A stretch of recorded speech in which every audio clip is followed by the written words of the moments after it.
couple weeks ago, I took a trip out to Utah with a bunch of work homies to brave some 100-degree heat and shoot some new films that I've never shot before. A group of about 8 rigs camped out for 3 total days shooting content for Sherpa Equipment, the best roof rack company in the game. After about an 11-hour drive from North Colorado, we made it to Hole in the Rock trailhead and honestly just called it a night. That next morning we woke up early. I loaded up some Santacolor 100, which I've never shot before, met up with some of the other group, and got ready to hit the trail. I managed to meet a celebrity too. Loki, the wolf dog, has quite a following, but you'd never guess it based on how good of a boy he is.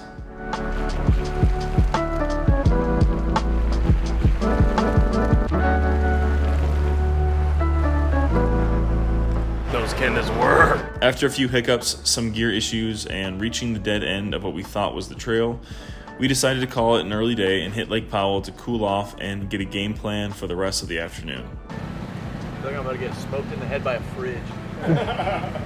To 95, go down around Frog Canyon.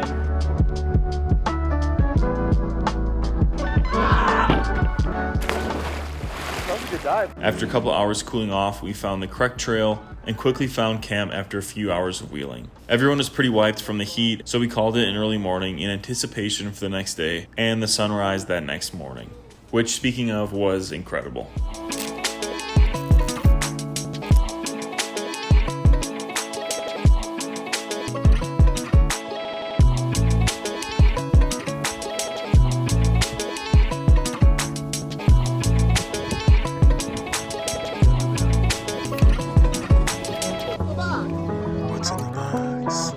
What's in the box? Come on, what's in the box? I woke up before everyone and thankfully before the temperature could creep up and got some really nice landscape photos. From there, we packed up camp and hit the trail to get to our final destination that afternoon.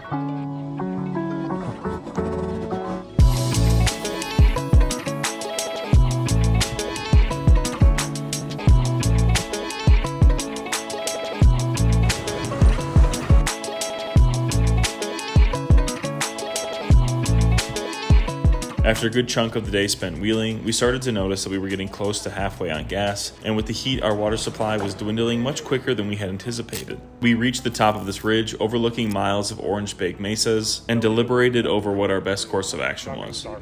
Despite wanting to reach the end and subsequently water, we also wouldn't argue with an absolutely breathtaking overlook to call home for the night. After a quick vote to see if we should risk it with our dwindling gas and water supply, we decided to backtrack and set up camp in one of the most beautiful locations America has to offer.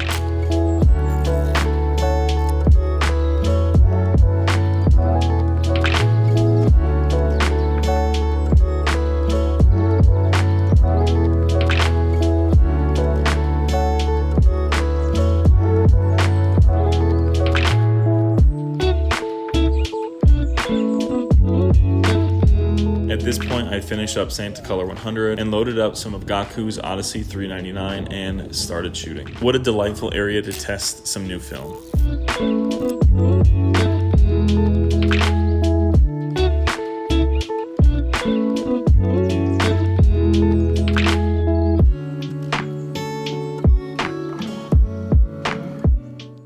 The next morning, after packing camp and hitting the trail, I was met with quite a bottoming out, causing some issues with my rear suspension components.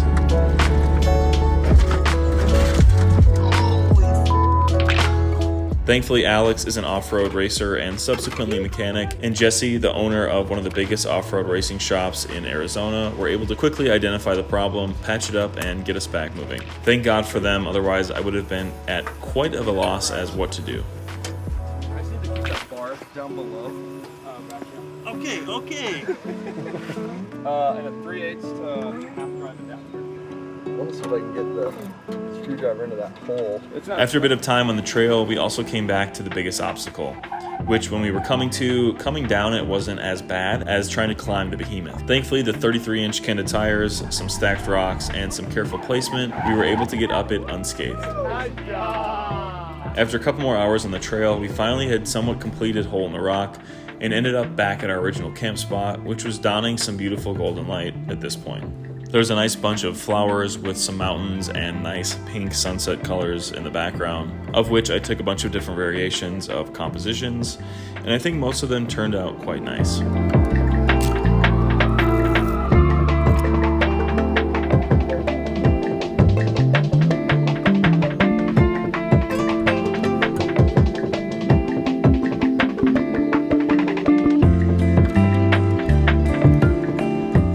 Generally, I would take these type of photos on the Mamiya 7 with 120 film, but I think these actually don't display too much grain and have a good amount of detail, so I've been thoroughly impressed with the Nikon F2. That night we made some quick, easy food, hung out with the homies there for one final night, and ultimately got ready for a long drive home that following day.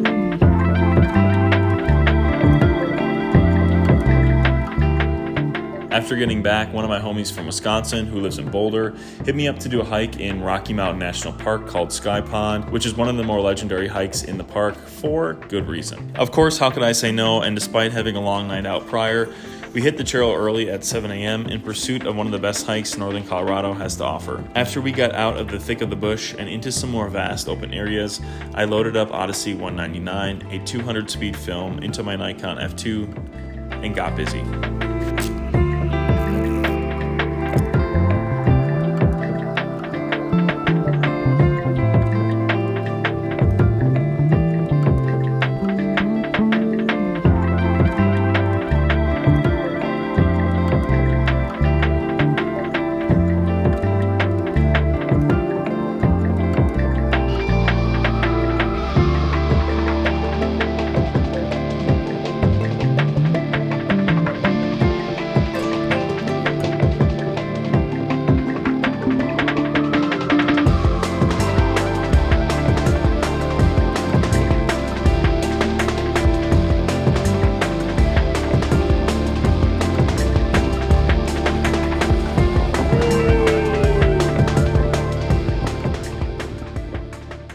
Now, at this point, I would say that I've been pleasantly surprised with all the film, but that definitely comes with an asterisk. The results look much better having gone through and actually edited the photos, which you should be doing with all of your film.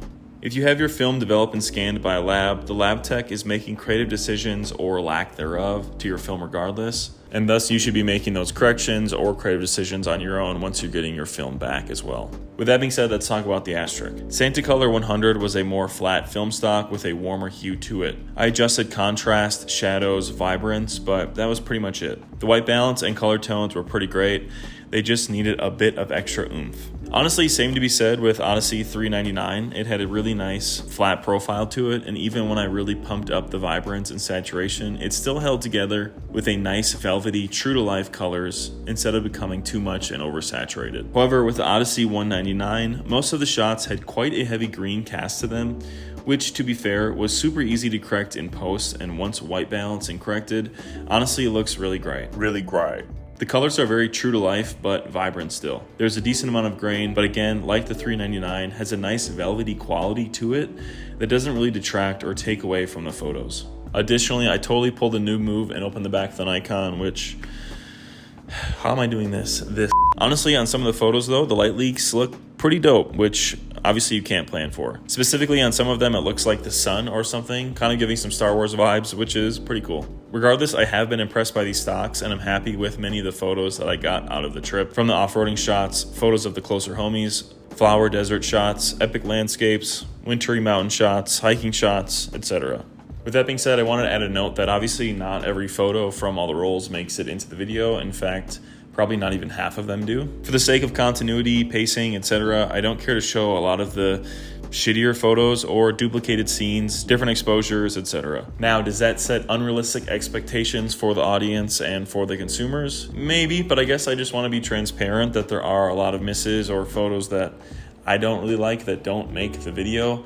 There might be photos that you like, but for the sake of trying to make the videos tighter and shorter and more appealing with higher view duration and whatnot, playing the game of YouTube, I can't include all of the worst shots ultimately. If I get 1 to 2 good photos on a roll of medium format, I'm happy. If I get 4 to 5, 6 photos that are great on 35mm, I'm happy. I think for me, having too high of expectations for myself can quickly make the hobby not enjoyable, so just keep that in mind when you're out shooting and just have fun. Otherwise, I would love to know what you guys think about these new film stocks and what you think about this more adventure style video. I have a handful more from my travels up to the Pacific Northwest that I'm really excited to share with you guys with some really great photos. Until then, it's going to do for this one, guys. Thank you so much for watching. Stay safe, stay shooting.